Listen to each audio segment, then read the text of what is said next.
They want me to talk about this boy, Charlie Kirk, who got shot in Utah. Him getting shot in Utah makes him, I believe, American number 18,533 who got shot in the U.S. this year, shot and killed. And I think that there were 3 more people who were killed, shot and killed in Colorado, just over the mountains, within hours of his shooting. And all the flags in America are going to fly half-mast, not for those 18,335 other victims, but they're going to fly half-mast for Charlie Kirk. That's just an observation. You can do with it what you will. I'll be honest, when I first heard that he had been shot, I made a joke about it on X. Because frankly, I'm just as used to theatrics coming out of America as I am used to gun violence coming out of America, and I thought that theatrics seemed more likely in this case. But when I did learn that he died, I deleted my post. I deleted it out of respect, not for him, but for the severity and for the solemnity of the judgment that he has now proceeded to. Because everything that he ever said and everything that he ever did that harmed anyone, well, he's going to answer for that. He's going to answer for that right now in his meeting with Allah subhanahu wa ta'ala. And the heaviness of that meeting is disturbing to any of us who believe in it. But we'll talk about it. Let's start with the obvious, okay? First, I'm not going to feign grief or feign mourning for this person. I know that's a hypocrisy that social etiquette demands at a moment like this, but we all know that he would certainly not grieve for us. He certainly would not mourn for us, just as he never grieved and he never mourned for the wanton slaughter of the Palestinians in Gaza. He never grieved for that. And for myself personally, as a Muslim and as a critic of Western so-called civilization, I know that Charlie Kirk himself would most likely have officially anyway considered me to be his enemy. And as far as I'm concerned, any man whose enemy mourns him when he dies, well, he wasn't doing his job.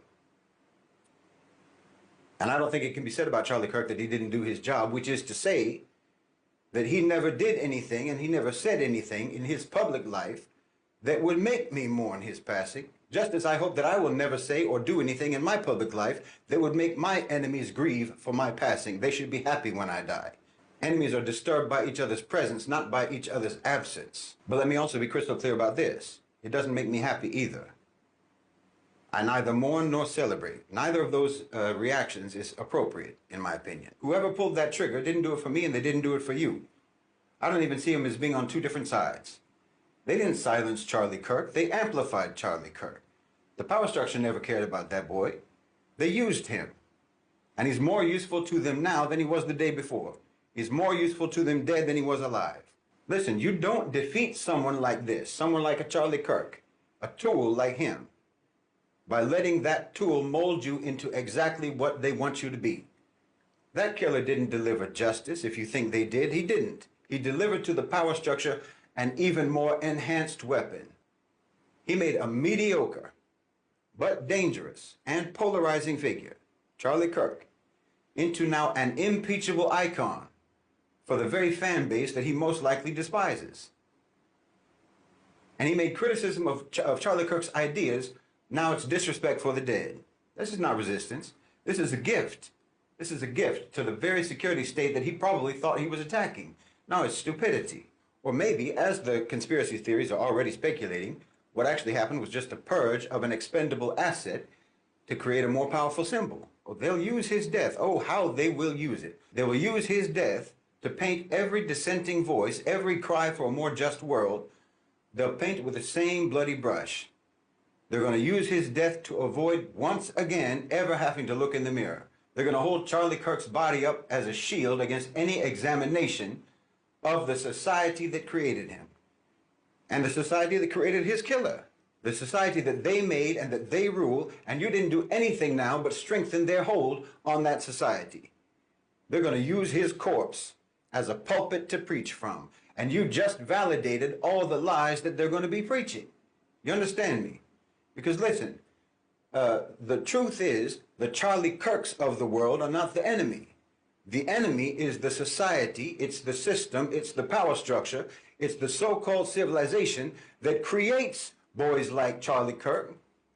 I call him a boy because that's what he is to me. I'm 54 years old. That's what he is to me, or that's what he was. And also because he presented a childish, simplistic cartoon portrait of America that only a young boy could ever believe in. He presented an America without complexity, without guilt, without the burden of their terrible history. Well, that's a seductive product. And America has always been an eager market for that sort of a product. He existed because of supply and demand.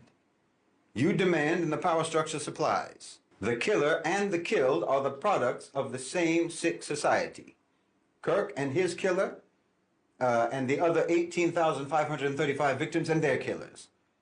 And wallahi, if you don't clock this reality, if you don't understand this reality, and if you let yourself get swept up in all the narratives and all the counter-narratives, then you might just end up being like one of them, on one side or the other side of that gun.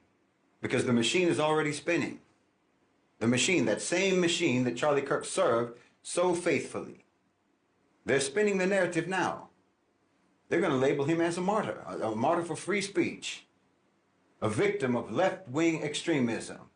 And they're going to use his death, they're going to use it to demand more surveillance, more censorship, more policing, more militarization of the police against their opponents, you know, more police powers. They're going to use his blood to sanitize his ideology and to legitimize every poisonous thing that he ever said. And some of you are out here cheering about what happened. Why, you're fools. Why, when you celebrate, all you do is elevate and strengthen their narrative. Charlie Kirk was not an outlier. He was a product. He was the logical output of a system that's designed to generate exactly what he was. Like I said, he didn't create the demand. The demand was already there. He just exploited it. He sold a fantasy, like I say, a fantasy where all of the problems of modern America, economic decay, economic despair, cultural displacement, and cultural unrest, political powerlessness, these are all not the inevitable results of late-stage capitalism and a dying empire. No, it's all the fault of immigrants. It's all the fault of minorities, of wokeism, some internal enemy that's not in power. Well, now he's been killed. And his death is going to be used to service that same system. The security state benefits, the politicians that he supported benefit, the media benefits because they get endless hours now of content, of debate, of fear-mongering, of polarization mining. You understand me? The entire apparatus of control gets a massive boost. His killing was not an attack on the system. It was a gift to the system. You didn't extinguish a fire, you just scattered the embers and made it more dangerous. The individual who pulled that trigger, their motives are irrelevant. It doesn't matter if they saw themselves as a revolutionary or they saw themselves as a vigilante. Their actions serve a deeply counter-revolutionary purpose. You understand me? You didn't help Muslims. You didn't help so-called minorities. You didn't help immigrants. You didn't help women. You didn't help anyone. All you did was exactly what they created Charlie Kirk to goad you into doing. Please understand me. You contributed now, whoever did this, contributed to exactly the climate that they created Charlie Kirk to create. No, they're both servants of chaos. The killer and the killed. No, you don't need a bullet, you need a brain. You need a mind that can't be manipulated. You need an inflammable heart. A heart that can stay calm, cool, and collected when everything around you is in flames. That's what you need. And wallahi, you can't let the hatred of a people cause you to act unjustly, or to advocate or to endorse injustice, or to celebrate injustice. Don't let that boy's enmity towards us and ours towards him make you think that his murderer is our ally. No, you don't answer words with bullets. You know, back in the day, back in the time of the Sahaba, when the Muslims would fight against the kuffar. Well, the kuffar, they would bring their drummers and they would bring their singing girls to egg them on. Nobody ever killed them. Well, that's what Charlie Kirk was. You don't win a war by targeting the singing girls and the drummers of your enemy. That's no strategy. I've said many, many times, you have to erect your partitions around your discourse, around your people, around what you let into your mind. Or you're going to lose your focus, and you're going to lose your purpose, and you're going to get confused, and you're going to make bad decisions. You're going to make wrong decisions, unjust decisions, immoral decisions, because you let yourself get provoked. No. For me personally, I didn't care about Charlie Kirk yesterday, the day before, and I don't care about him now.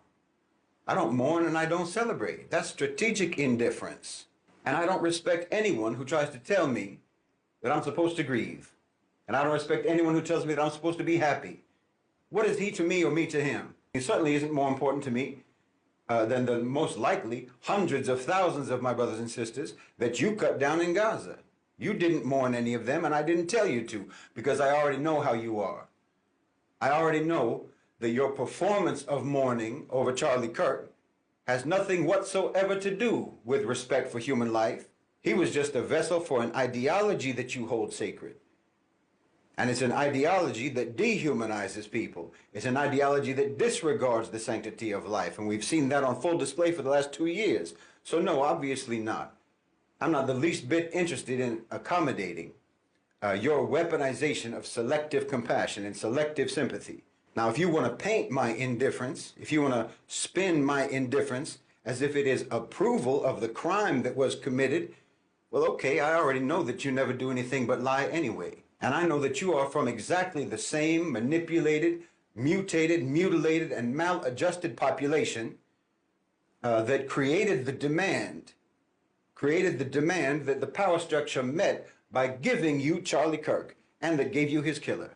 Meaning you're just part of that mob in America, that same collective monster that's responsible for the American genocide of the indigenous people, that's responsible for genocides in Guatemala, genocides in Bangladesh, in Iraq, in Cambodia, in East Timor, in West Papua, and in Gaza.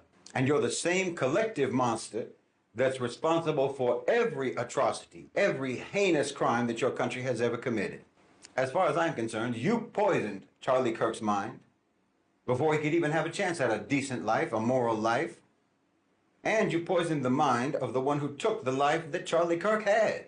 So spare me your counterfeit moralizing. No, you turned your country into a psychological and a spiritual torture chamber. And then your country turned the global South into a physical and an economic torture chamber. And now that system, that same system that you're serving, is turning inwards on you now. I told you that political violence, division, and terrorism, and civil unrest, and turmoil, I told you all this was going to be coming home. Why? Because that's your business model. That's your business model. And you're the only market left to vanquish. And the more you give yourself up to all these twisted, polarizing, hateful narratives, well, all you're doing is playing along with your own demolition.